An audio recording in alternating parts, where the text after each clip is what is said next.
بسم الله الرحمن الرحيم.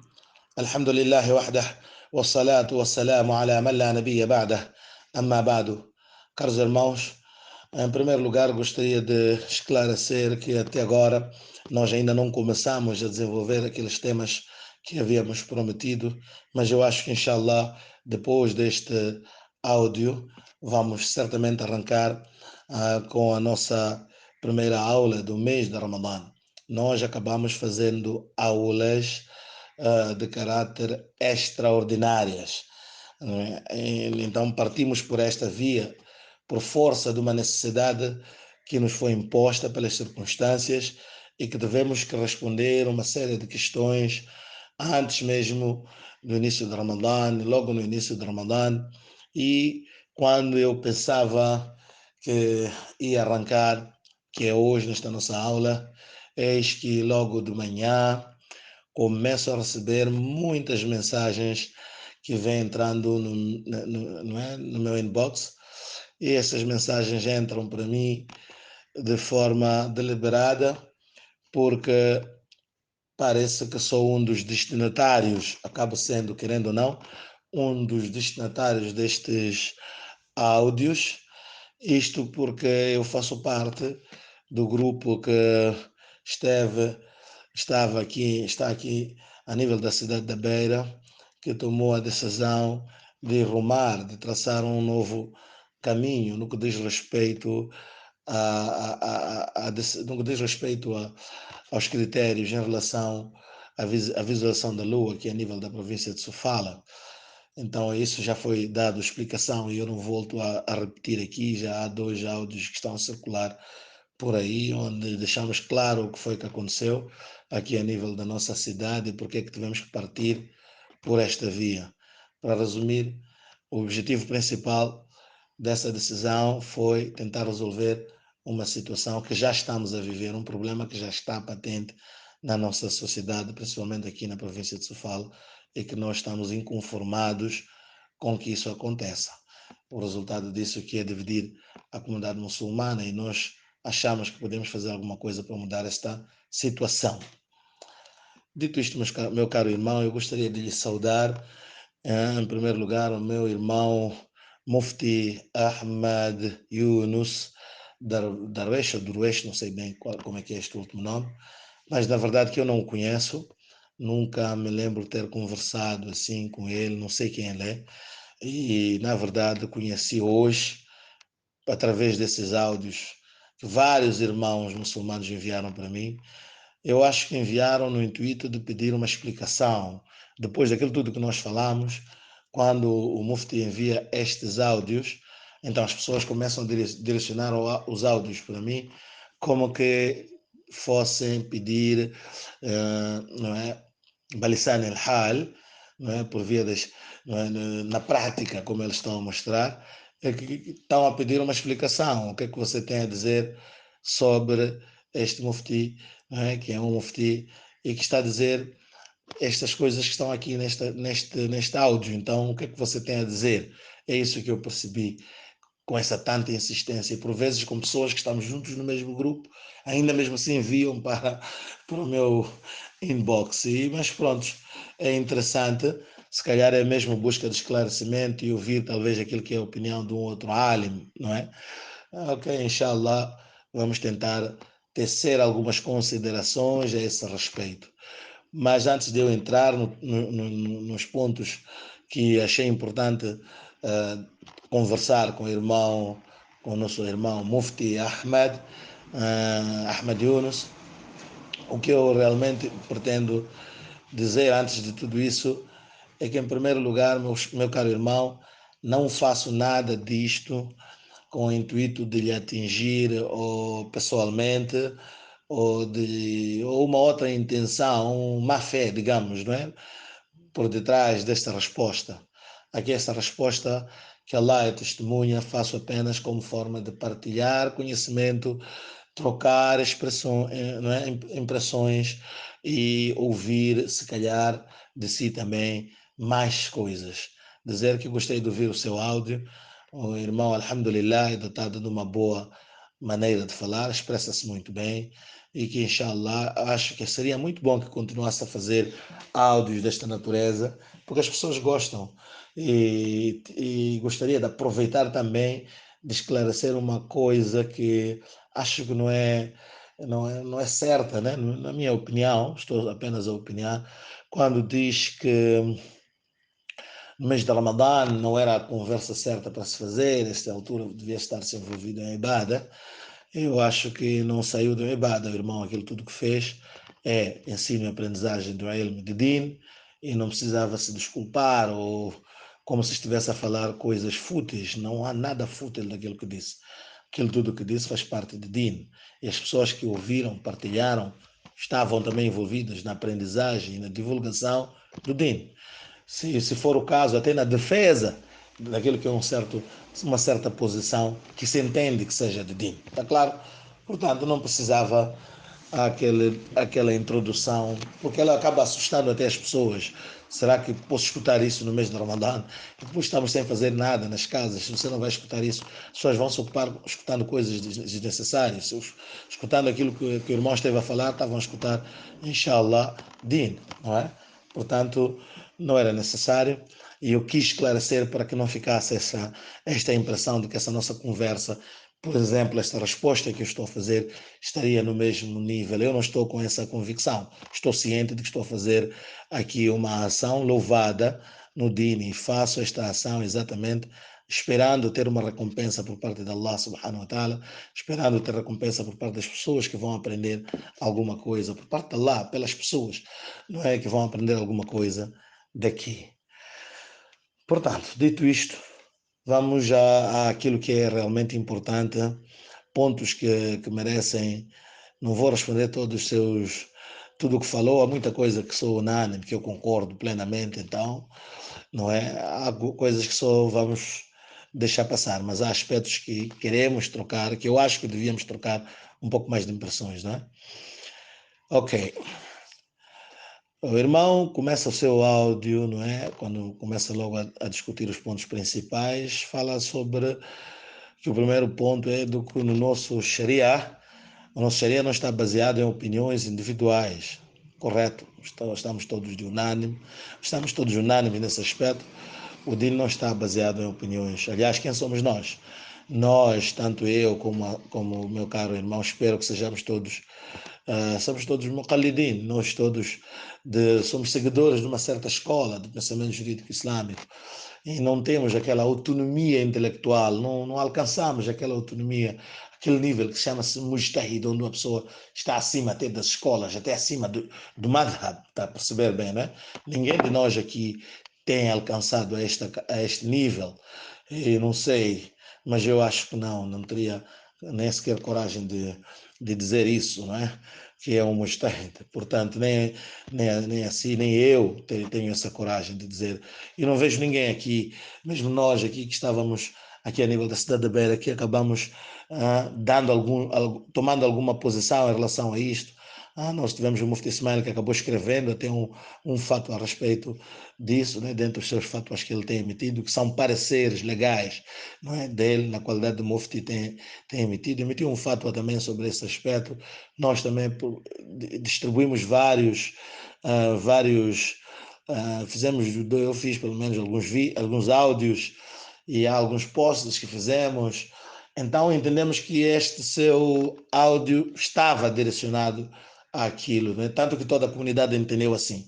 Portanto, quando diz que o nosso, porque nós entendemos que este recado vem para nós, por isso estou a responder. Então, quando diz que o nosso Sharia não está baseado em opiniões, nós somos unânimes ali, não temos divergência consigo quanto a isso, porque nós também sempre defendemos com base nas escolas.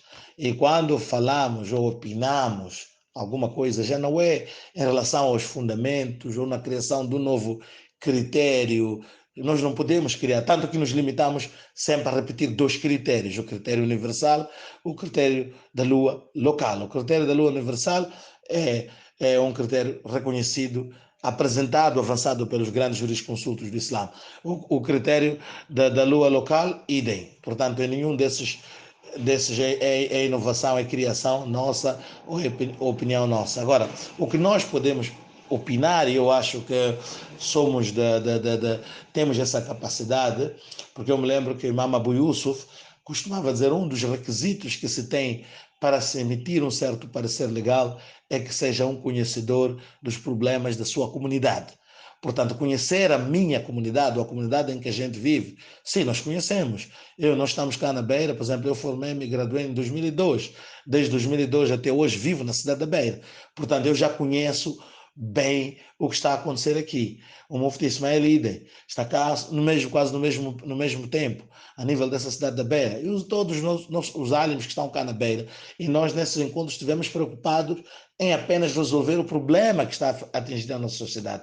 Nós achamos que não queremos que hajam dois JIDs. Então, opinar sobre isso, temos capacidade, sobre esses dois critérios, dizer qual deles pode ser a melhor solução para esta comunidade onde nós vivemos. Eu, pelo menos, vivo há 20 anos. Temos capacidade, digo há 20 anos como alim, né, depois de me formar. Portanto, tenho capacidade, sim, de opinar. Está claro? Agora, o critério não somos nós quem os criou. Estes são os critérios e nós estamos limitados ali a Mocalida. Agora, não sei se está a pensar que nós não podemos opinar nem nesse sentido. Eu acho que aí sim a gente pode. Porque o próprio Imam Abu Yusuf considera que um alim, não é? Até diz que não pode alguém opinar ou dar um parecer legal que vá para uma comunidade em que ele não sabe as circunstâncias em que as pessoas vivem naquela comunidade. Tá? Por mais grande que seja, e nós, se muitas das vezes até recorremos às opiniões, por exemplo, do Mufti Taqi e outros muftis, não porque aqueles pareceres deles têm força e devem vigorar aqui no nosso território, não. No nosso ponto de vista, nós preferimos opiniões de muftis que conhecem o território, que conhecem a nossa localidade, conhecem o nosso povo, e conhecem os problemas que nós estamos a viver. Esses têm a capacidade, sim, de melhor orientar a nós do que pessoas que não conhecem a nossa situação. Portanto, quando alguém opina nesse sentido, opina com base neste conhecimento do URF, que são os costumes das pessoas locais, não é? E esses costumes são fontes do direito, são fontes do pensamento juris islâmico. A nível do Imam Abu Hanifa, não sei se lembra, Imam Abu Hanifa, além de Qiyas, que ele desenvolve como fonte do pensamento jurídico islâmico, al-urf, não é? O costume, urf, que é o costume do Ahlul Balad, das pessoas da terra, está? Esse costume, quem conhece, são os residentes. Por isso os residentes têm essa habilidade de poder dizer, eu acho, a minha opinião é com base no urf, no costume, está claro? Esse era um aspecto que eu queria começar por esclarecer. O outro aspecto que eu queria esclarecer e que já avancei um bocado é que esses critérios dois, não é, da Lua universal, em que a Lua vista num canto do mundo, ela serve para o outro, vista no nascente, serve para o poente. E o outro critério, que é o critério da Lua local, são os únicos critérios que nós encontramos enquadramento nos livros dos nossos jurisconsultos, dos nossos fuqaha. Sendo assim, na qualidade de muqallid, na qualidade de seguidores de uma escola, não temos competência de criar uma terceira coisa. Não temos essa competência de criar um terceiro critério. Nós temos que nos limitar apenas, porque ainda não sei se conheceu alguém por onde passou a estudar, encontrou algum mujtahid que disse eu sou um mujtahid mutlaq e que tem a capacidade de sair do madhab e criar o seu próprio pensamento. Não sei se o Mufti conheceu algum, não é? Seria bom partilhar, é muito bom nós conhecermos os grandes álimos. No meu ponto de vista, não temos alguém com essa capacidade. Portanto, se existem algumas pessoas, as pessoas não podem fazer isso sendo amadoras. Digo amador no campo de ijtihad, não digo amador no conhecimento de din. Há vários grandes álimos, porque o Maqalid também são diferentes, têm diferentes maratib, não é? Taqlid. Então, há álimos, não é? Muito mais conhecedores do que nós, isso é claro, está claro, mas que são capazes de criar novos critérios além dos estabelecidos pelos nossos fuqaha, aponta-me um. Porque nem o Thaymin, que se menciona, Ibn Taymiyyah, se saem do madhab de Imam Malik, acabam indo para o madhab de Imam Shafi'i, sai daqui e vai para aquela outra escola. É isso que nós temos visto, pelo menos, nos nossos tempos. Ok, mas não vamos discutir, não era para falar sobre este ijtihad que eu queria, mas é extremamente importante esta introdução. Logo, para dizer que o critério da lua universal é sim um critério adotado por Jumhurul Ulama. Jumhurul Ulama é esse termo que está em todos os livros. Sempre vai encontrar essa frase. Jumhurul Ulama adota um critério da lua universal. Está claro? Nu'man bin Thabit, bin Zuta, que é Imam Abu Hanifa, não é? Depois tem Malik bin Anas, bin Malik bin Abi Amir al-Asbahi, que é Imam Malik, Imam Darul Hijra, famoso, tá? Por esse nome, o Imam da terra da imigração, da onde? Medina, tá claro? Abu Abdullah, sua alcunha. Quando um é Abu Hanifa, ele é Abu Abdullah. Este também era defensor de quê? Do critério da lua universal. Imam Ahmad bin Hanbal al-Shaybani, também chamado por Imam Ahl Sunnah wal Jama'a, este grande imam nosso, também ele é defensor desta opinião, não é? De que a lua universal, não é? É o melhor critério que deve ser adotado. Está claro, não é? No entanto, uh, nos manuais dos seguidores dessas escolas, nós encontramos esta informação plasmada, por exemplo, nos manuais da escola de Imam Abu Hanifa. Eu já mencionei isso num áudio, não é? Que nesses manuais de Imam Abu Hanifa vai encontrar no aquilo que é Hasha ibn Abidin. No Hasha ibn Abidin, no volume 2, página 393, vai encontrar este posicionamento de Imam Abu Hanifa, ou da escola de Imam Abu Hanifa, da escola Hanafiya. Está claro? Vai encontrar lá este posicionamento. Badai al-Sanai também vai encontrar de Kassani, vai encontrar no seu volume 2, página 83. Vai encontrar também no Fathul Qadir, de quem? Kamal ibn al-Humam, não é? Então, vai encontrar isso na página, no volume 2, página 313. Portanto, este posicionamento de Imam Abu Hanifa vai encontrar lá. O posicionamento de Imam Malik, se quiser ver, vai encontrar no Ataj wal-Iqlil, está claro? De Muaq. Ataj wal-Iqlil de Muaq, vai encontrar no volume 2, página 381. E vai encontrar também no Az-Zakhira, de Qarrafi, tá? Manual das Zakhira, famoso esse na escola de Imam Malik, vai encontrar lá no volume 2, página 490. Lá está escrito sobre o posicionamento do seu imam em relação à validação, o critério para a validação da lua. Também vai encontrar nos manuais da escola de Imam Ahmad bin Hanbali.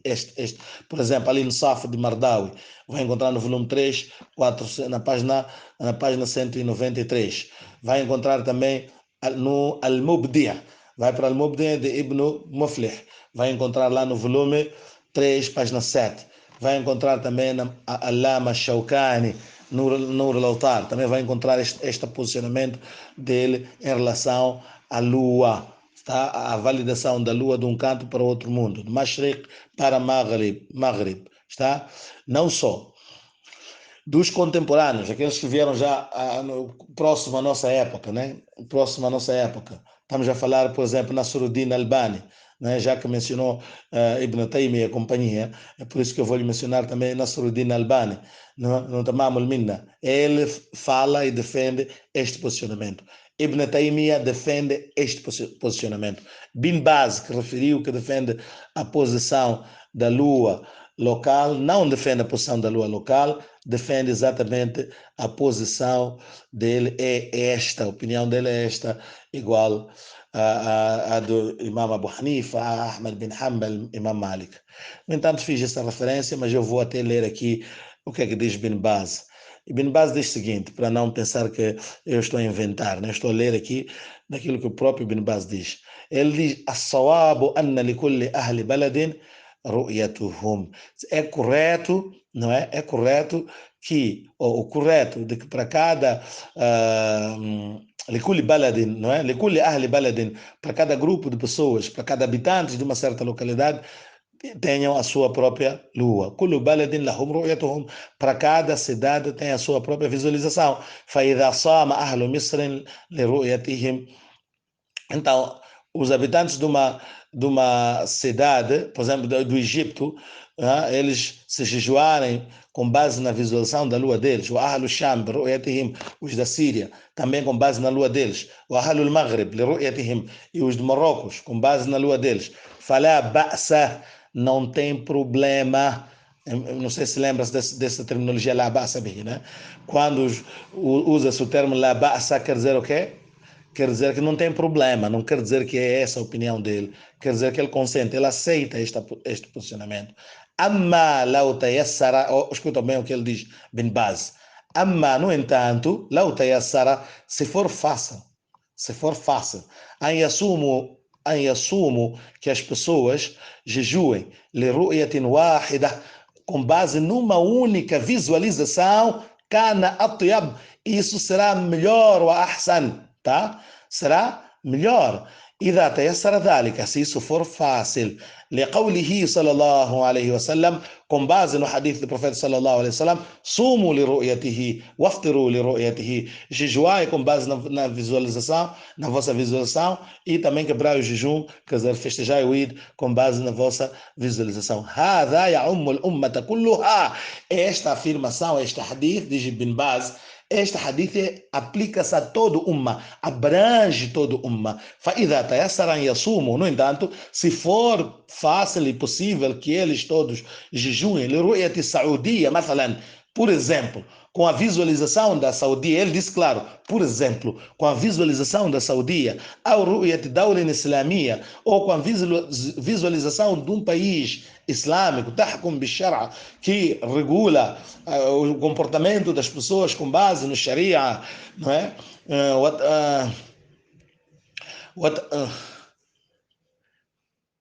وتنفذ أوامر الله, e implementa as ordens de Allah subhanahu wa ta'ala, não é? Ele diz o quê? أوامر الله الرؤية بشهادة, por exemplo, que é uma das regras de Allah, é a observação da lua com base no estabelecimento de testemunhas. الشهود بشهادة الشهود, com base no estabelecimento de quem? De testemunhas. Lá بالحساب, não na base dos cálculos, tá claro? Não na base desses cálculos que a gente gosta de falar. فلا بأس, não há nenhum problema. هذا أفضل, este é melhor. لو صاموا جميعا برؤية واحدة, que todos jejuem apenas com base numa única visualização. هذا أفضل, isto é melhor. Ele repete aqui, هذا أفضل.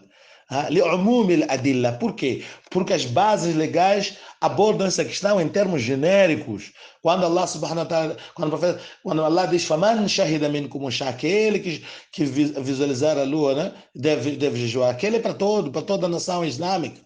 Sumo, jejuai vós, todos vós. Está claro?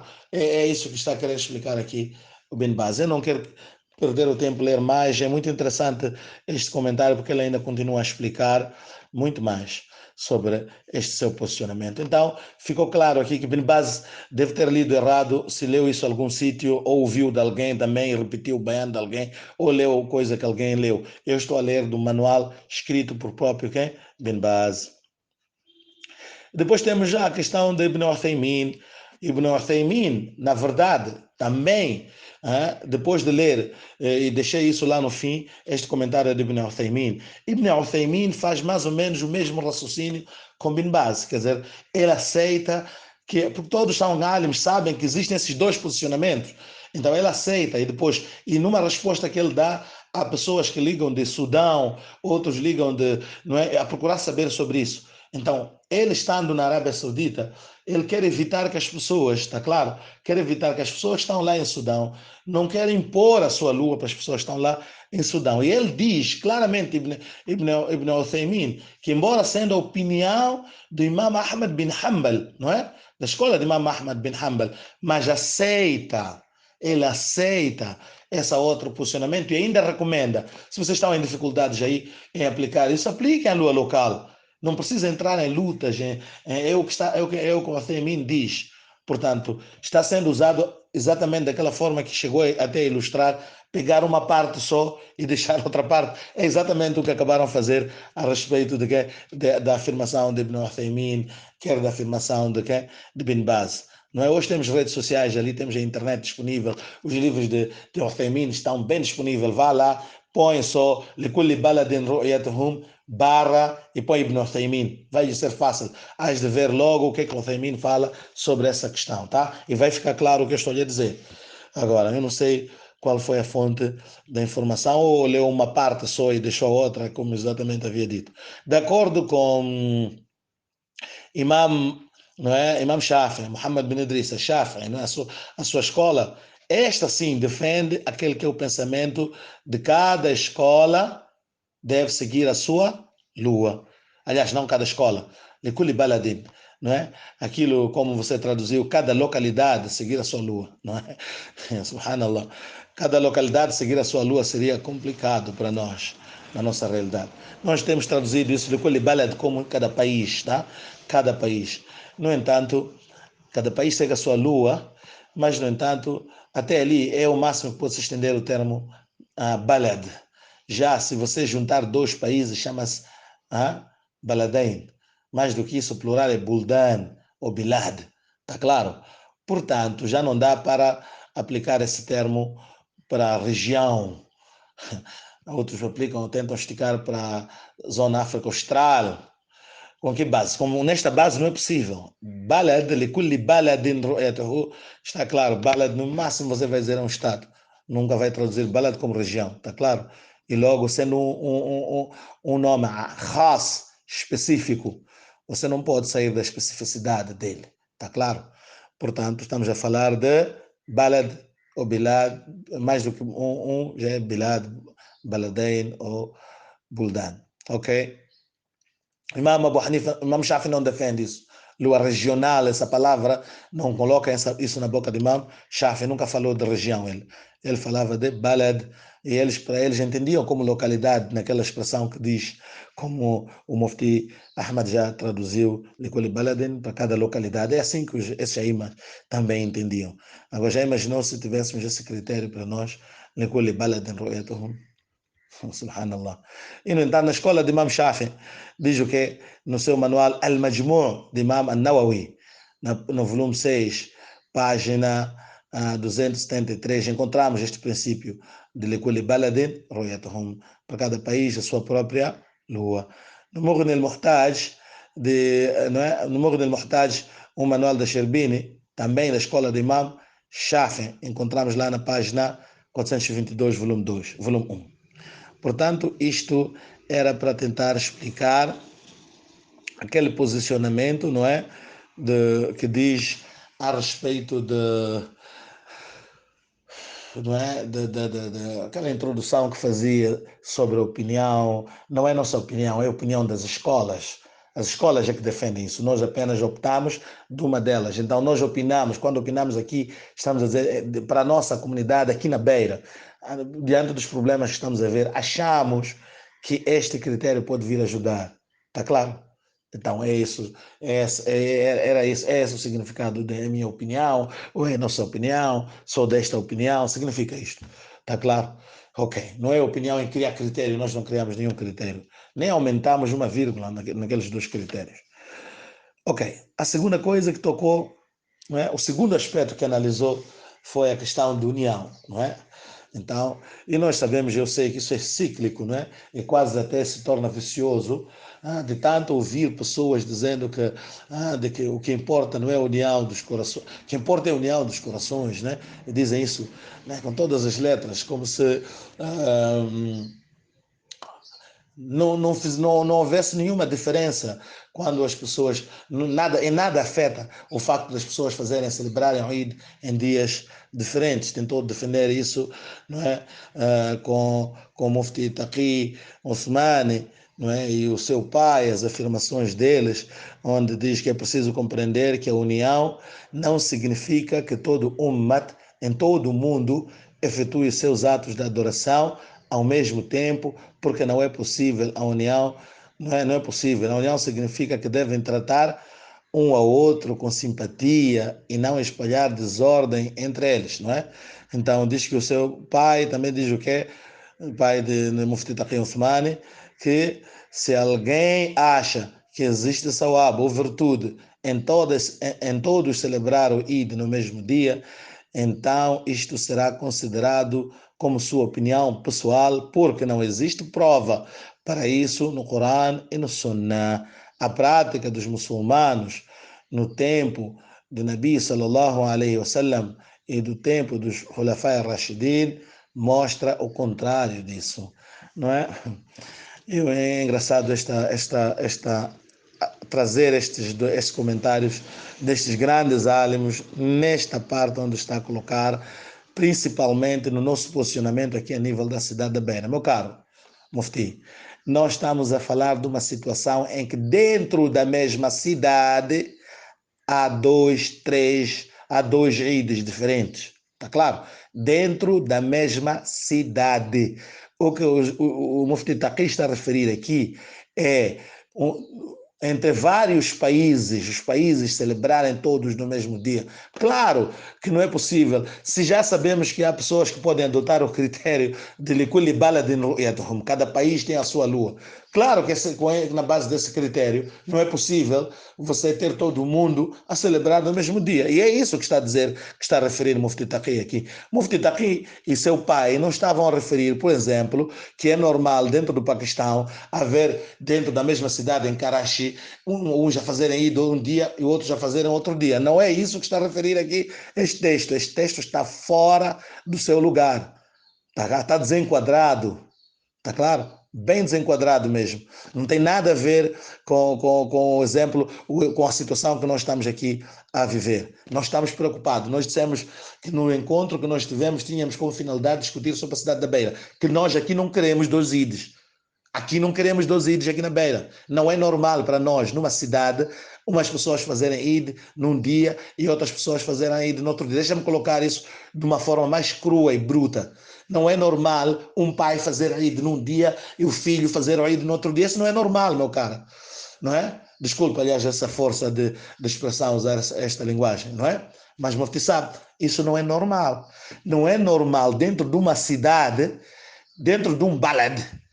Está a perceber o que é que diz o primeiro critério do Imam Shafi? Likulli baladin, para cada país tem, aliás, para cada país ou para cada localidade, como traduziu, a sua lua. Está claro? Agora, nós aqui na Beira, na Ponta Gea, uns celebrarem aí de hoje e outros celebrarem aí da manhã, isso não é normal. Não tente tampar o sol com a peneira, meu querido. Não é normal isso. Isso não é querido no Din. Está claro? E nem é isso que estava aqui, essas afirmações do ilustre Taqi Usmani e imagina, vê só. Imagine só, o que é que eles ainda esclarecem bem o pai do Mufti Taqi nesta afirmação que você citou. Não havia nenhum esforço em fazer Eid em Meca e Medina no mesmo dia, está claro? Ele nunca nem sequer imaginou dentro de Meca 2 Eids. Essa que é a questão que estamos aqui a tentar resolver. Dentro de Meca 2 Eids, não é? Isso é que não pode acontecer. Dentro da cidade da Beira 2 Eids. Então não tem nada a ver com o que você estava aqui a referir. Esses textos, essas citações que apresentou, não tem nada a ver conosco. Está claro? Isso está a referir países. Claro que os países, não é necessário que todos os países façam no mesmo dia. Sim, ainda que adotem, imaginem os que adotam para cada país a sua visualização. E é um critério válido de Imam Shafi. Está claro. E é isso que esses imãs estão a dizer, que esses Mufti Taqi e companhia estão a referir, pelo menos nessas afirmações que você citou aqui. E o outro aspecto que é preciso levantar aqui, raciocinar um pouco. Quando usa esta parte, diz, não havia nenhum esforço de fazer o Eid em Meca e em Medina no mesmo dia. Não havia nenhum esforço. Você parece estar a usar aquilo que chama de Adamu Thubuti Shay. Adamu Thubuti Shay. Quer dizer, a não ocorrência de um facto. Você está a usar a não ocorrência de um facto como uma prova. Está claro? Não sei se consegue lembrar das implicações disso. Adamu Thubuti Shay la yastalzimu nafyuhu. Está claro? O facto de algo não ter ocorrido naquela época não significa não implica a sua negação. Coloca este é um princípio de fiqh, está claro? A não ocorrência de um facto, não é? Naquela época, não implica necessariamente a sua negação. Sabe por quê? Porque há factos simplesmente que não ocorreram naquele tempo, porque não havia aquilo que é asbab, meios para que eles ocorressem. Vamos lá dar um exemplo. Por exemplo, no nosso caso em concreto, qual é a causa, qual é o sabab deste conflito todo que nós estamos a ter? Este conflito todo, não é? Ele funda-se, tem uma causa. E a causa deste conflito é a disponibilidade, é a comunicação que é disponível hoje de nós estarmos a conversar com as pessoas que estão em toda parte do mundo. Então, o desenvolvimento das tecnologias de comunicação, não é? Estas tecnologias de comunicação permitiram com que nós possamos viver a situação de cada país a tempo real. Esta situação eles não tinham lá. Está? Os de Medina, meu caro, não tinham como ter notícias no mesmo dia do que estava a acontecer em Meca. O meio de transporte, ou o meio de informação que tinham, eram homens que vinham de cavalo, percorriam de Meca a Medina de cavalo. Está a perceber? Isso chama-se o quê? Takalluf. Está a perceber? Isso chama-se incorrer a um exercício desnecessário. Isso chama-se subcarregar a si próprio com algo difícil.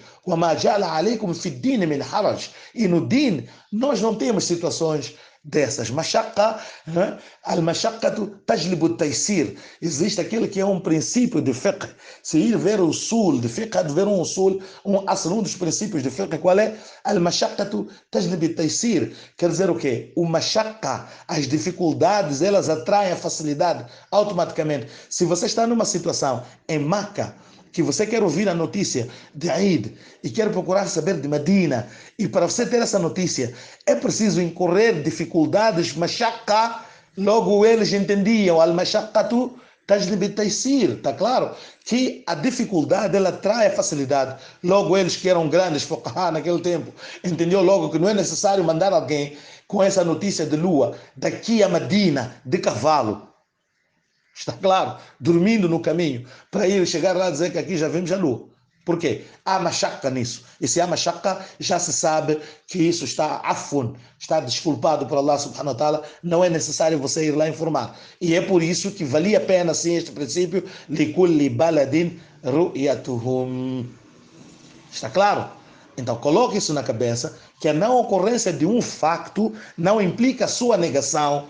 O facto de que Meca e Medina não faziam esforço para um ir informar o outro sobre a lua, é porque isso incorria mashaqqa, e mashaqqa não faz parte do din. Não tem vários exemplos, como o mufti já deve saber, que quando há mashaqqa, então o nosso din faz o quê? Elimina as dificuldades, tá? E traz a facilidade. E esses são, não é? Esses são princípios do fiqh, e eu espero que na qualidade de mufti deve ter visto isso várias vezes. Ok. Eu vou analisar a terceira questão, não é, que apresentou, onde fala, não é? Aliás, antes de eu ir para lá, eu queria voltar aqui a um hadith do profeta sallallahu sobre a união. Está claro? Sobre a união. Vamos voltar ainda a falar sobre a união um bocado. Com um exemplo só. O profeta sallallahu, quando a gente diz que o importante é o coração, são as ações, e parece que nós estamos a esquecer um recado do profeta sallallahu alaihi wasallam que ele dava praticamente em quase todos os salatos. Em quase todos os salatos, o profeta sallallahu alaihi wasallam repetia constantemente antes do salat. Dizia o quê? Quando dizia estau a'tadilu, lembra? No hadith, não é? Estau a'tadilu, fiquem direitos, não é? Do Asad al-Khalal, dizia no hadith do profeta sallallahu alaihi wasallam, cubra os espaços vazios. Cubra os espaços vazios. Depois dizia o quê? Wala takhtalifu, e não divirjam, não ficam separados. Fatakhtalifa qulubukum, porque senão os vossos corações irão se separar. Entenda bem aqui o que o professor Salam está a dizer. Não fiquem separados fisicamente, porque senão, em consequência disso, vossos corações irão ficar separados. Eu acho que, no meu entender, faz esta explicação do Rasul sallallahu alaihi wasallam deixa claro que o nosso comportamento físico é que influencia o nosso coração. Está claro? Se você não se lembra, deixa eu fazer lembrar que Allah subhanahu wa ta'ala cria as várias obrigações em Jama'at com um dos propósitos de unir a Ummah. Allah cria um salat obrigatório e nós estamos a ver a luta que estamos a ter agora, a dificuldade de aceitar essa situação de ficar nas casas. Por quê? Porque existe um salat, nós vivemos em comunidade. Nosso Deen ensinou-nos a viver juntos, fazer 5 vezes ao dia o salat em congregação. Está a perceber bem, né? Fazer no Jum'ah, juntar toda a cidade. No Eid, juntar toda a cidade. Está claro? E no Hajj, juntar todo mundo. Isso por quê? Um dos maqasid de se criar esses ibadates em congregação é desenvolver aquilo que é a rua islamia. Porque se houver este encontro contínuo, eu disse um dos objetivos, se houver este encontro contínuo, nós conhecemos-nos mais e nós, na verdade, somos a comunidade que conhecemos uns aos outros mais do que os outros. Está claro? Por causa desses salates em Jamaat, por causa dos Jum'as, por causa dos Eids e por causa do Hajj. Até conhecemos pessoas dos outros cantos do mundo. Agora, quando alguém vem e diz que a diferença, o que interessa é o amor. O amor entre nós, no coração, ele vem através desses rituais, dessas práticas que nós devemos colher, que nós devemos desenvolver. O profeta Sallallahu encosta ombro a ombro, tanto que vê nos hadith. O profeta Sallallahu costumava kana yamsahu, yamsahu bimanakibina. O profeta Sallallahu pegava pelos nossos ombros, pegava nos ombros, encostar as pessoas ombro a ombro, está? O profeta Sallallahu pegava nos sahabas com as suas próprias mãos e encostar ombro a ombro, e ao fazer isso dizia o quê? Não fiquem separados, senão vossos corações irão. E parece que se lembra muito bem. Al-fa li ta'qib, aprendeu isso, né? Que o fa, a letra Fá, não é? Ela serve para mostrar sequência e para mostrar consequência. Tá claro? Para dizer o quê? Wala takhtalifu, não fiquem separados, pois em consequência disso, vossos corações irão se separar. Portanto, a separação física causa a separação entre os corações. Duas pessoas que decidem se abandonar, um ficar longe do outro, claro que acabam quebrando as relações. Nunca viu amigos mais próximos do que irmãos, simplesmente porque vivem distante um do outro? Então, este exercício físico é extremamente importante para nós, no nosso entender. É daí que achamos que é importante, sim. E nós vamos combater, aqui a nível da nossa cidade, 2 Eids. Agora, outro aspecto. Depois que já começa a ser um pouco complicado, não é? Esse seu exemplo. O colega aí apresentou um exemplo, não é? O exemplo de unir as pessoas envolvidas em prática errada. Ali já desce, não é? Daquilo que são os parâmetros, do tipo de conversa que os fuqahás costumam fazer. O respeito que existe entre as escolas. O respeito, o bom pensamento que se deve ter em relação ao crente. O profeta sallallahu alaihi wasallam ensinou-nos o seguinte: Zannu bil mu'minina khaira.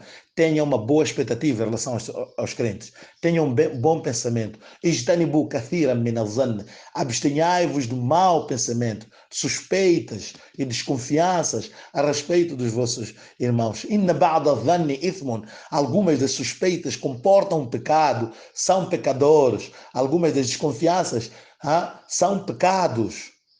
Aí, ao dizer isso, acaba já ultrapassando os parâmetros daquilo que era normal, está claro? No diálogo, na conversa. Esse raciocínio é um raciocínio simplesmente errado. Quando diz quem está envolvido em prática errada. Quem está envolvido em prática errada? Quem está envolvido em prática errada? Se é para criar união, vamos criar união explicando o que é certo e não juntar-se a algo que é errado ou, no mínimo, duvidoso. E eu quero pausar e conversar consigo, meu caro, sobre esse aspecto. Quem é que está errado aqui? Que prática errada se refere? Não é? Diz assim, então, nós não devemos juntar algo que é errado, não é? Ou, no mínimo, é duvidoso. Não podemos nos juntar a algo que é errado ou duvidoso. A Arábia Saudita usa o critério, não é? Diz assim, o critério usado na Arábia Saudita é um mistério. Mistério para quem? Para si, você é um moçambicano. Como é que você quer que seja familiar para si aquele critério? É normal que seja um mistério para si. Isto não é um mistério para todo mundo. Para si é um mistério. E eles não explicam, não dão explicação a ninguém. Mas acha que eles têm que dar explicação a quem? Não é? Aquele país, por exemplo, eles têm tribunais que dão explicação ao Mahkamatul Ulya, ao Tribunal Supremo. E esse dá explicação ao Hayat Kibarul Ulama, não é? Ao Conselho dos Grandes Álimos na Arábia Saudita. Eu estive, numa das vezes em que estive na Arábia Saudita, não é? No Hajj que eu fiz na Arábia Saudita, no meu segundo Hajj que eu fiz, tive a ocasião de participar num encontro de Saleh ibn al-Fawzan al-Fawzan, está? Então, esse grande alim que é membro do Hayat Kibar al-Ulama, eu tive a oportunidade de participar neste encontro. Neste encontro, eu fiz questão. Tenho 2 moçambicanos que estavam comigo, os 2 estão em Maputo, são testemunhas. Fui eu quem escreveu a pergunta. Porque quando chegou o momento de perguntas e respostas, eles têm o hábito sempre de fazer circular papelinhos. Eu disse para os colegas, eu vou escrever sobre a questão de Lua. Qual é o critério que a Arábia Saudita usa? Eu perguntei pessoalmente a quem? Sheikh Saleh ibn al-Fawzan al-Fawzan. Eu perguntei e ele respondeu claramente. Respondeu todos os critérios que eles usam para adotar a lua deles. Onde é que está essa questão de mistério? Não estou a ver nenhum mistério.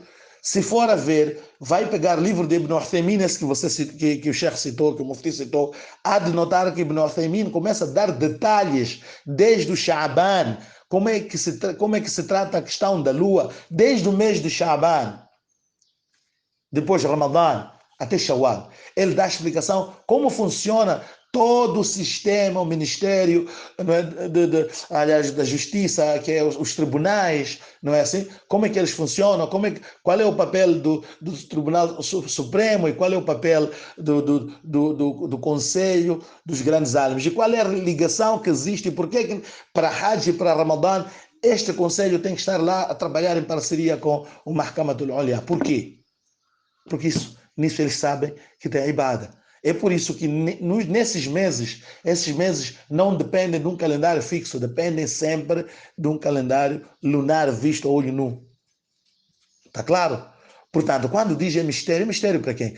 Eu, quando fui no Ramadã, no mês de Ramadã, em que fui para a Arábia Saudita, num programa em que participei, tivemos a oportunidade de subir aquele edifício que está mesmo ao lado de Maca, onde tem aquele relógio grande.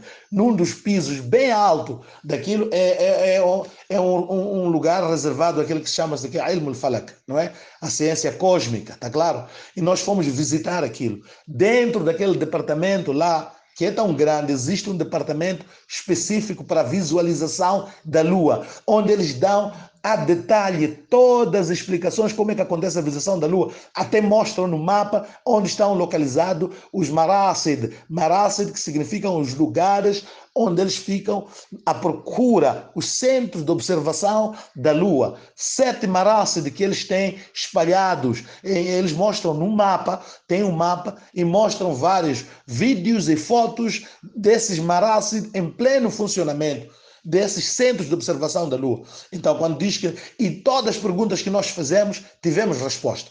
Quando diz é mistério, ninguém sabe, nenhum árabe sabe. Como nenhum árabe sabe?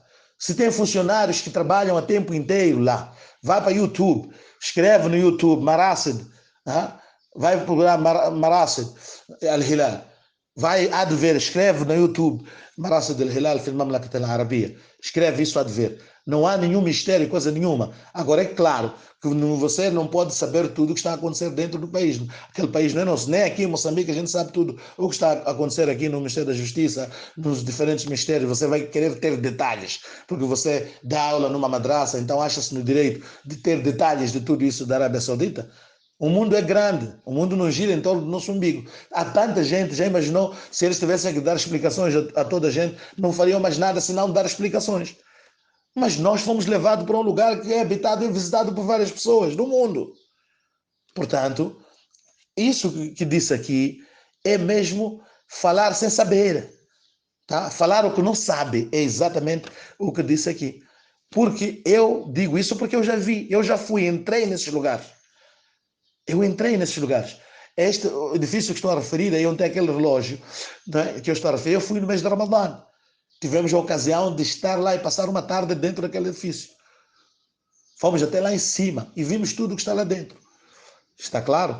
Portanto, não podemos falar coisa que nós não sabemos. E principalmente, usar como base para refutar alguma coisa. Subhanallah. Algo que você não sabe. É preciso conhecer os limites do nosso conhecimento. Não é? Porque dizem que o conhecimento, a ignorância total é quando você não sabe até aquilo que você não sabe. Então você não sabe o que não sabe, começa a falar de coisas que você próprio não sabe, tá claro? Isso é o cúmulo, não é assim? Isso é o cúmulo. Ibn Uthaymin explica os pormenores, portanto, a questão de que é um, como é que se diz? É um, como a língua, um mistério, não é? Essa é uma linguagem completamente inadequada e errada. No entanto, meus caros irmãos, é preciso lembrar, não é, que o Sharia estipula, não é, há vários critérios, não é, em relação para a validação da lua. No entanto, os fuqahás, não é, eles traçaram vários critérios. E um deles, o principal, aliás, este nem são os fuqahás, este é um critério estabelecido pelo Sharia. Um dos procedimentos para a validação da lua é a existência de um shahid, testemunha, que vá dar o seu depoimento. E na Arábia Saudita é observado este critério de testemunha. Está claro? Quando levanta a questão dos 40, aquilo que é Jamal al-Ghafir, que é um dos requisitos de Imam Abu Hanifa, é claro que eles não seguem, não é? Imam Malik defende Jamal al-Ghafir, mas Imam Ahmad bin Hanbal não defende o Jamal al-Ghafir.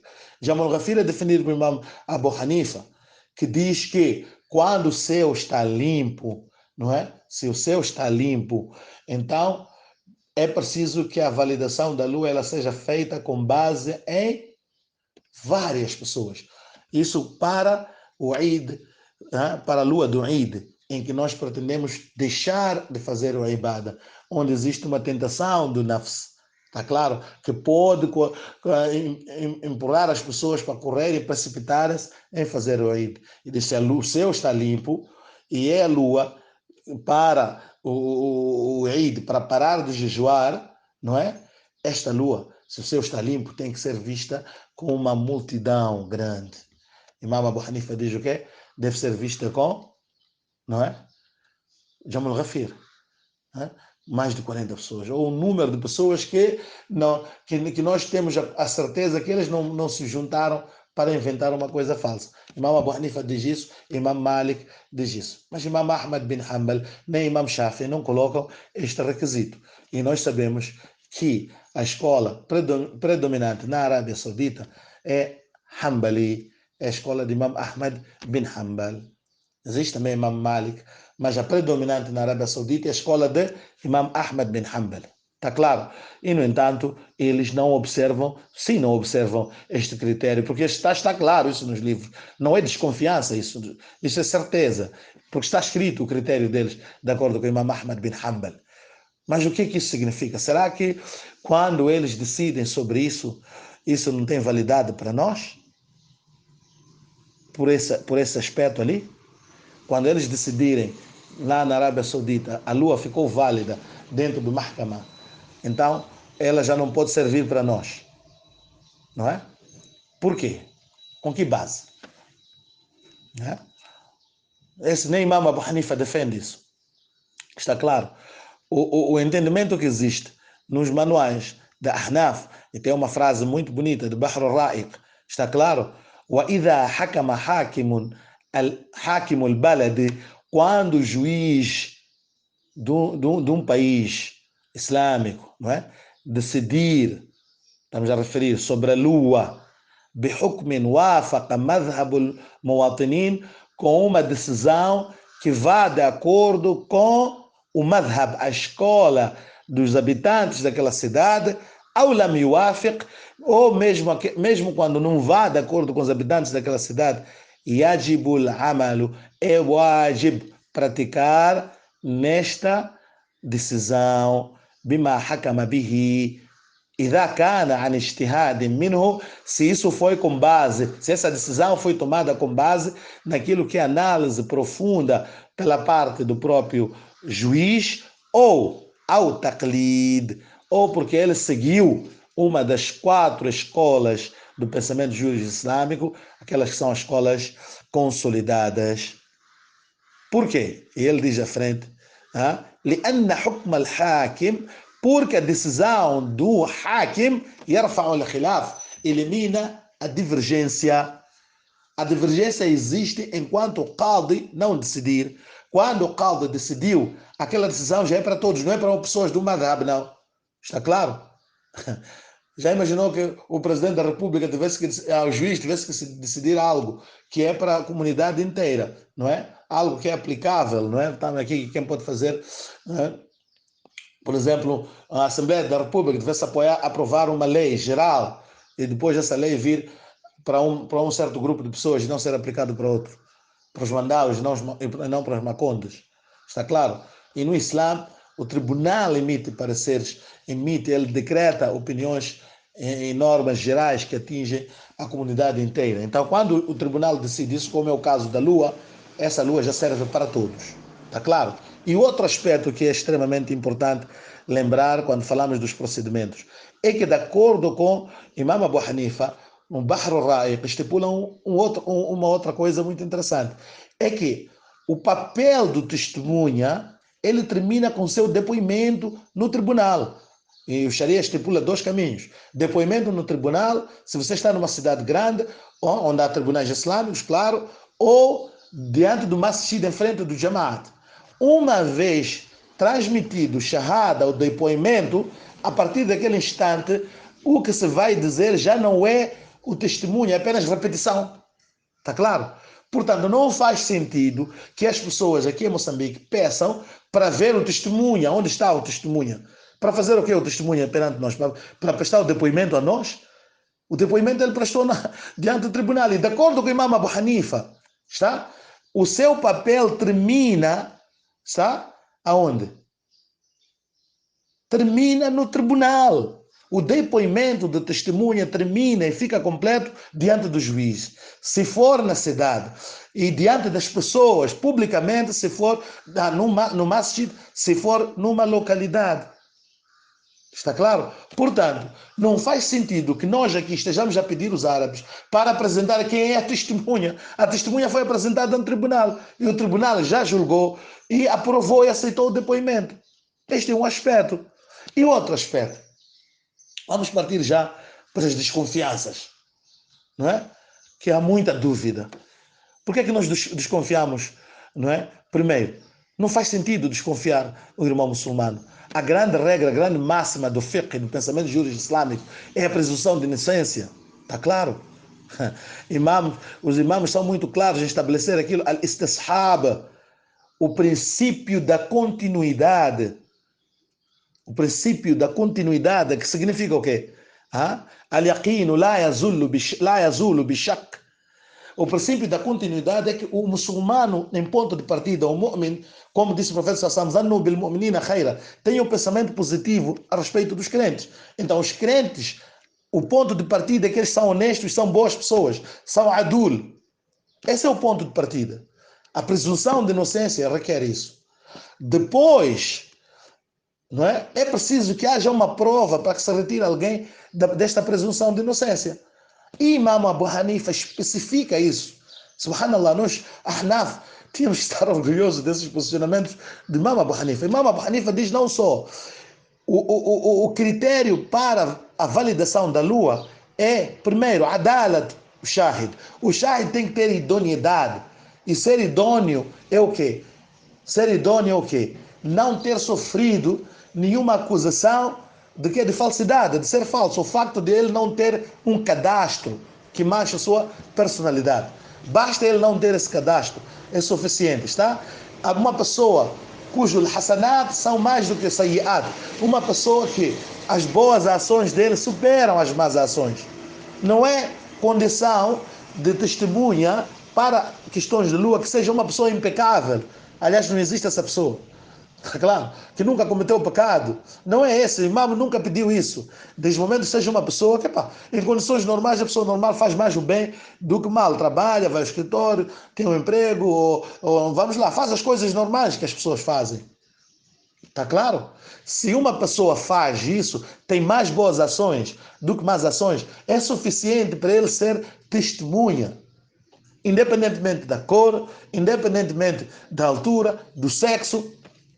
Está claro? E depois existem condições, claro, no Shahada, em caso do sexo e tal. Mas, no entanto, para a visualização da lua, está claro? Basta que a pessoa seja adal, idôneo. O que é idôneo? Que nunca sofreu uma acusação formal e não há provas dessa acusação formal. Ao chegar a pessoa, as pessoas entendem que essa pessoa tem mais boas ações. E a pergunta que vamos fazer, mas se você não conhece a pessoa, o tribunal vai conhecer todas as pessoas. A escola da Hanaf chama-se isso de quê? Masturul hal. Aquela pessoa cuja circunstância, cuja situação é desconhecida. Pessoas que têm um perfil desconhecido, as pessoas não conhecem. Imam Abu Hanifa, vá ver no Bahr al-Ra'iq. Está claro quanto a isso. É válido o testemunho do Masturul hal. Aquela pessoa cuja situação é desconhecida, também é válido o seu testemunho. Subhanallah. Se o testemunho de uma pessoa cuja situação é desconhecida é válido para estabelecer a lua, agora eu pergunto, por que levantar dúvidas naquelas pessoas que vão perante o tribunal na Arábia Saudita, dão seu depoimento, o juiz valida e o Hayat Kibarul Ulama aceita? E nós aqui, moçambicano, Mandau, Machope, Machangana, Memane ou Catri ou não sei quanto, é que está a desconfiar, subhanallah. Desconfia de o quê? Está claro? E vamos mais à frente. Quando diz desconfiar, o que é que acha? O que é que significa desconfiar? Dúvida. Quando você diz que temos dúvida, tem dúvida de quê? Como é que você duvida um crente? Duvida por quê? Com que bases? Saiba que as pessoas, não é? Têm ou certeza sobre as coisas, aquilo que é chamado o quê? Yaqeen. Nós temos certeza, convicção sobre uma coisa. Isso é chamado o quê? Yaqeen. No entanto, existe aquilo que chama-se azan, que é uma inclinação ou uma probabilidade maior, uma tendência maior. Está claro? Você está inclinado para o lado, não é? Para o lado positivo, não é? Está inclinado para um dos lados. Você chama-se, aí você tem zan. Se você tem certeza, então você está 100%.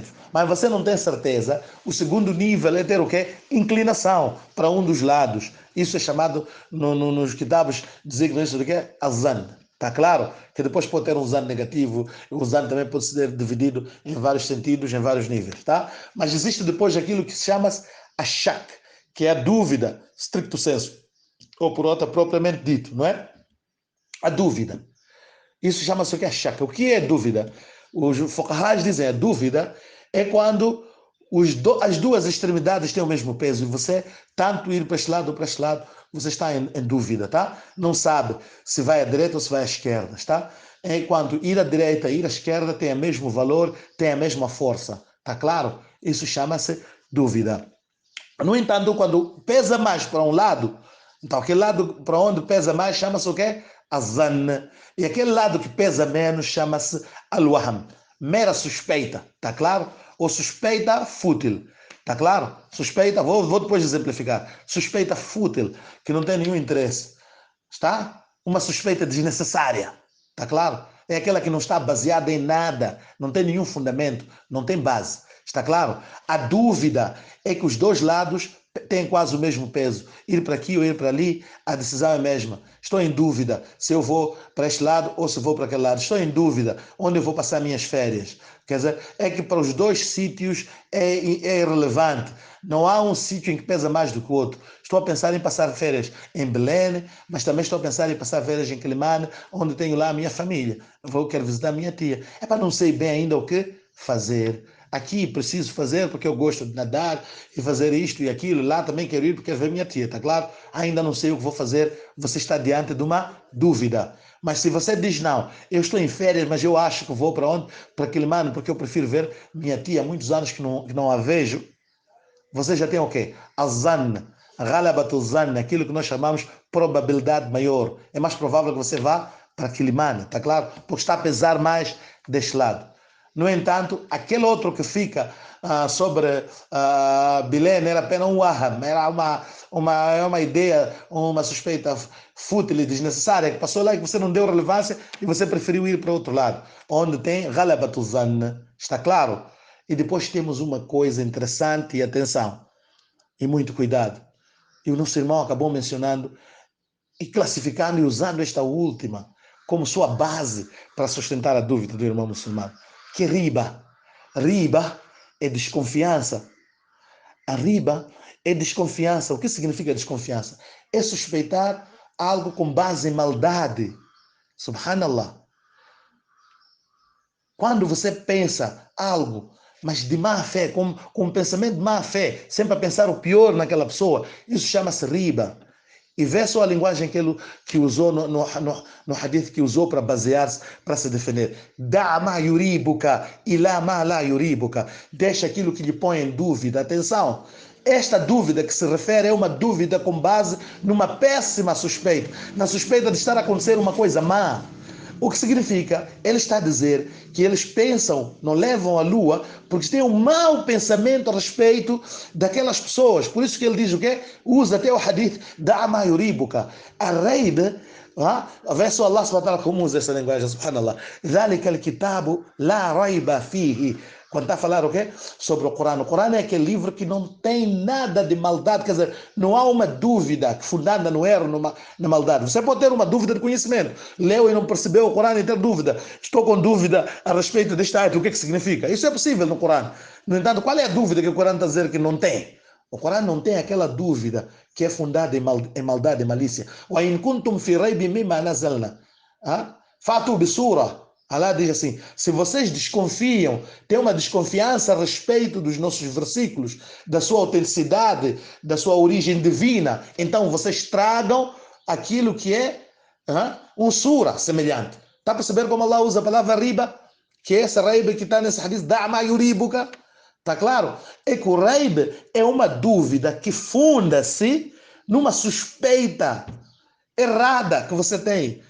É o péssimo tipo de desconfiança, tá? De suspeita. Você pode ter suspeita por boas razões, mas o rei é uma suspeita com uma má intenção. E o nosso mufti, não sei se foi objetivamente que fez isso, mas traz um hadith para sustentar essa sua posição e diz que o profeta sallallahu alaihi wasallam disse, lembra-se, o profeta sallallahu alaihi wasallam disse, da'ma yuribuka ila ma la yuribuka, deixe, abandone aquilo que te põe em dúvida. Subhanallah. Isso não é o significado da dúvida, mera dúvida. Na mera dúvida, a regra não é abandona. A mera dúvida é apenas descartada. No Islã, a mera dúvida deve ser descartada. Por quê? Al-yaqinu la yazulu bi-shak. Está a perceber? A certeza, ela continua, não obstante a dúvida. Este é um usul de fiqh. A certeza continua permanente, independentemente da dúvida. Não obstante existir uma dúvida, aquilo que é certo continua. Existe aquilo que é istishab al-hal, o princípio da continuidade daquela situação anterior. Está claro? Vou lhe dar mais alguns exemplos para perceber melhor e refrescar este princípio. Este princípio pressupõe o quê? Não é? Se eu acordei no Fajr, fiz wudu, fiz salat e saí depois para o serviço, não é? E depois fiquei a trabalhar e depois passei pelo masjid, quero fazer o meu salat ou quero encontrar alguém, decidi fazer um tahiyatul masjid e vem a dúvida. Está a perceber? A dúvida vem nesse momento. Vem a dúvida em que você já não sabe se tem ou se não tem wudu. E tanto para este lado e para aquele lado, o peso é mesmo. Não há inclinação a um dos lados. Você não tem certeza, tá? Está em dúvida. Tá? Se tem ou não tem wudu. Diante dessa certeza, o que é que diz o fiqh? Mantém a situação anterior. Al-yaqino, não se retira a certeza. Qual era a certeza? Certeza é que você, quando saiu de casa, fez wudu. Você fez salat de fajr, fez wudu e foi ao escritório e você não se lembra em nenhum momento ter quebrado o seu wudu. Portanto, não se lembra ter ido à casa de banho, ter libertado gases, por aí em diante. Então a regra qual é? Mantém a regra anterior, mantém a istishab, a situação anterior. Al-yaqinu la yazulu bi-shak. A certeza nunca sai com base numa dúvida. Está claro? Essa dúvida não se abandona. Se nós usássemos o hadith que mencionou, da'ma yuribuka ilama la yuribuka, diríamos o quê? Deixa a dúvida e faz uso novamente. Está claro? Não é este o pensamento de nenhum alim. E, no entanto, em relação ao seu irmão muçulmano, nunca deve usar este hadith para duvidar nele. Dizer, não, eu estou a duvidar naquele irmão sem nenhuma base. Está claro? Legal. Que você possa se sustentar para pôr em dúvida aquele que é o posicionamento dele. Então diz, da'ma yuribuka ilama la yuribuka. Péssimo enquadramento do hadith do profeta sallallahu alaihi wasallam aqui neste lugar. Uma péssima escolha. Esse hadith nada tem a ver com um mu'min, com um crente. A situação de um crente, o profeta sallallahu alaihi wasallam disse o quê? Deve pensar bem a respeito do crente. A primeira, um crente que você não conhece, então é bom, é boa pessoa. É muçulmano e você não conhece, é bom. É muçulmano, é o quê? Masturul hal. É válido o testemunho do Masturul hal. Aquele indivíduo cuja situação é desconhecida, mas é muçulmano. Por isso o profeta sallallahu alaihi wasallam, quando recebeu aquele badawino que disse que viu a lua, o profeta sallallahu alaihi wasallam apenas fez uma pergunta. Você testemunha que não existe nenhum digno da adoração senão Allah? Ele disse sim. Você testemunha que Muhammad é mensageiro de Deus? Então disse sim. Se a Bilal anuncia que amanhã é Eid. Não ficou com essas suspeitas. Eu não conheço esse badawino, de onde ele veio, lá do campo. Se calhar está a mentir, se calhar está... Não é esse o pensamento do profeta sallallahu alaihi wasallam. Anunciou imediatamente, Bilal, avisa as pessoas que amanhã é Eid. Baseou-se em quê? No badawino. Masturul hal, não conhece o badawino. Está claro? Portanto, foi uma péssima escolha a escolher este hadith para usar como sustentáculo disso, porque se basearmos neste hadith, o mufti vai acabar invertendo toda uma regra, uma lógica do nosso belo pensamento do fiqh, de nunca aliás, somos o princípio da presunção de inocência, aliás, não é só do Islã, o direito, não é? O nosso ordenamento jurídico aqui em Moçambique adota, não só em Moçambique, este é um princípio universal. Nunca se parte pela desconfiança de alguém. Parte-se pela confiança, sim. Enquanto não existir provas contra a sua idoneidade, aquelas pessoas continuam sendo adul. Está claro. Que fique claro este aspecto. Al-yaqinu la yazulu bishak, que o yaqin ele continua, não obstante a existência de uma certa dúvida. Então, meus caros irmãos, essas exigências todas que acabam fazendo em relação ao testemunha, baseia-se em quê? Vamos lá aqui o último aspecto para ver se a gente termina com esta resposta ao nosso caro mufti aqui. Diz que há muitas dúvidas, não é? Muitas coisas que colocam em dúvida. A questão que traz a dúvida, que muitas das vezes é levantada e ele não levantou, mas eu vou já fazer levantar aqui e completar esta nossa conversa. A dúvida que se tem colocado, todos esses que argumentam contra, que justificam a retirada do Madhhab Abu Hanifa, que é a escola de todos eles. Nenhum deles é mujtahid para inventar um outro critério e sair, ir a todos são muqallid. Se são muqallid, deviam ficar dentro da escola de Abu Hanifa. No entanto, eles encontram-se numa dúvida. A dúvida qual é? Eu quero, se é que a dúvida realmente existe, quero esclarecer. No entanto, não vou tentar retirar a teimosia, isso é difícil. O que eu quero dizer é o seguinte: se o imam, ou aliás, o testemunha, naquele dia 29, ele aparece, vai diante do juiz e diz que eu vi a lua. Então, os irmãos levantam aqui uma questão, mas não, a lua não pode ser vista antes de 12 horas de tempo. Está claro? Diz que não, a ciência, a tecnologia, o mundo evoluiu e não é possível ser visto. Meus caros, para uma situação em que a lei estipulou um meio de prova, está claro? Você não pode inventar o seu meio de prova. O meio de prova estipulado pelo Sharia é o testemunho. Está claro? É o testemunho. O testemunha deve ir e dar o depoimento desse testemunho. É que é o meio de prova. E esse meio de prova está tipificado. Quer dizer o quê? O Sharia já estipulou. Logo, você não pode usar outro meio. É simplesmente inválido, nulo. Isso não é só no Islã. No direito é assim. Vou dar um exemplo muito clássico, não é? Um meio de prova, se você quer provar a propriedade do imóvel, o governo estipulou a escritura pública. Está claro? É o único meio de prova que você tem de que esta casa é minha, esta loja é minha. É a escritura pública. Este aqui é o meio de prova. Está? Então, se o legislador estipula o meio de prova, por mais que você tenha outro, não serve. Ah, não, nós estávamos juntos naquele dia no campo de futebol, fizemos uma aposta que se a equipa X ganhar, então a casa é sua. Está aqui testemunha, tudo bem, está lá, escritura pública, onde é que está? Não tem, a casa não é sua. Ponto final. Ah, mas todos gravei, está gravado, está tudo aqui. Tem escritura pública? Não tenho, a casa não é sua. Está claro? O único meio de prova está estipulado, que é o quê? A escritura pública. Então, é o único meio. Você não pode inventar o seu meio de prova. Se Allah fixou um certo procedimento, é só aquele procedimento que vale. Nenhum outro vale. Por mais que a DNA, no caso, por exemplo, de marido e mulher, está claro? Estão casados. E um terceiro vem e proclama, alega que não, aquela criança é minha. Existiu um dia que eu e ela, você não estava e cometemos algo errado, não é zina, mas no entanto a criança é minha, meu filho, aquele que está lá. Vai para o tribunal. O Islã simplesmente vai lhe responder. O profeta sallallahu disse categoricamente: Al-walad lil-firash. O bebê pertence ao leito.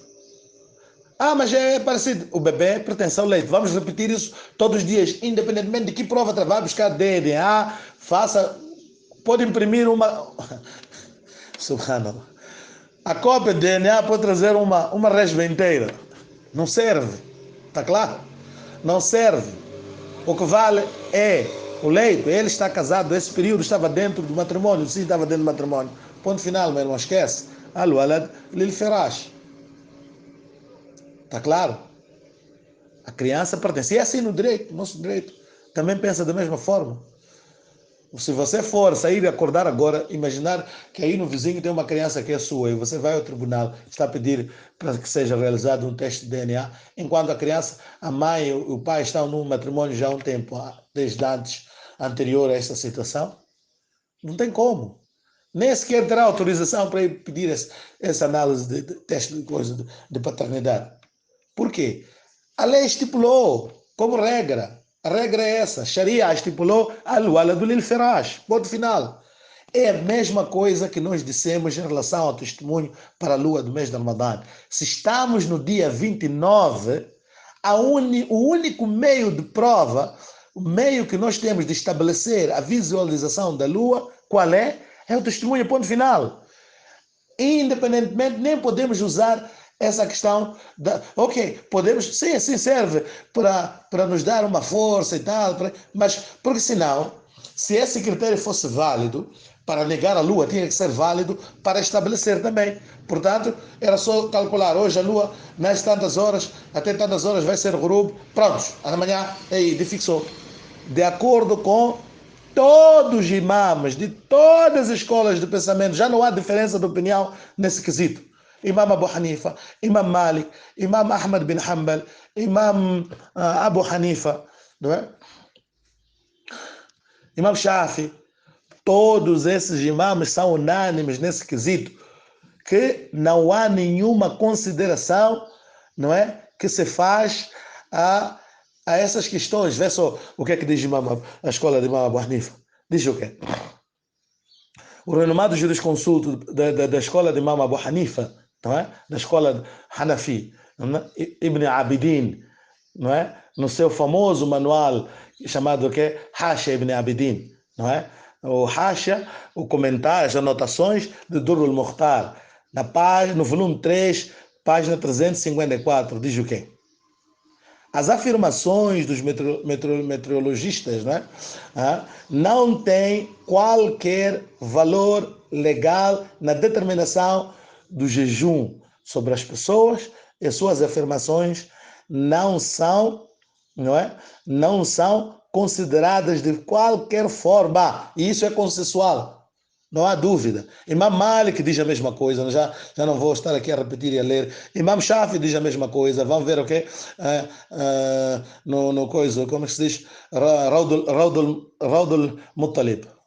Raudul Muttalib é um manual dele, uh, onde fala sobre esta questão na página 410, volume 1. No Imam Abu Ahmad bin Hanbal também, Al-Buhuti, ele também fala, o famoso Hanbali Al-Buhuti. Então ele fala no seu manual Kashful Qina. Então no Kashful Qina, página 302, volume 2, vai encontrar esta afirmação. Todos os madhabs são unânimes nisso. Portanto, colocar dúvida na visualização feita por eles com base, alegando o quê? Com base nesse aspecto de quê? De que a Lua já nasceu, não, estará a menos de 12 horas de tempo, não é possível a sua visualização, é fútil, é desnecessário. Portanto, meu caro Mufti, apenas quis partilhar essas informações, não é? Para lhe dizer que tudo o que nós estamos a fazer, na verdade, estamos a tentar resolver um problema aqui na nossa cidade. Aqui na nossa cidade, nós não queremos dois IDs na mesma cidade. E vamos fazer tudo o que estiver ao nosso alcance e apelar e convidar todo o Jamaat para aderir a essa iniciativa. E nós, de uma vez por todas, destruirmos esse mau hábito, essa inovação de fazer Eid na mesma cidade em dias diferentes. É só isso.